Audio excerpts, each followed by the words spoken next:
అపోస్తల కార్యం 20 అయితే దేవుని కృపా సువార్తను గూర్చి సాక్ష్యమిచ్చుట యందు నా పరుగును నేను ప్రభువైన యేసు వలన పొందిన పరిచర్యను తుదముట్టింపవలనని నా ప్రాణమును నాకు ఎంత మాత్రమును ప్రియమైనదిగా ఎంచుకొనలేదు.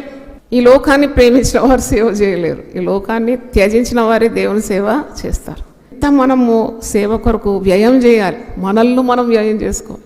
మన డబ్బు, మన ఆరోగ్యం, మన శక్తి సామర్థ్యాలు ఇవన్నీ కూడా మరి దేవుని సేవకు వ్యయం చేయకుంటే సేవలో ఎలా ఫలం చూస్తాం?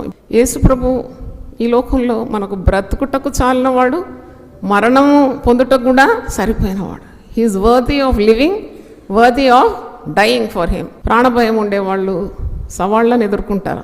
ప్రాణము వ్యయం చేయాలి దేవుని కొరకు. కొవ్వొత్తి ఏ విధంగా కరిగి కరిగి కరిగి వెలిగిస్తూ అంతమవుతుందో అలాగూ మన ప్రాణములు మన ప్రియముగా ఎంచుకుంటే మనం ఏవి గొప్ప కార్యాలు చేయలేం.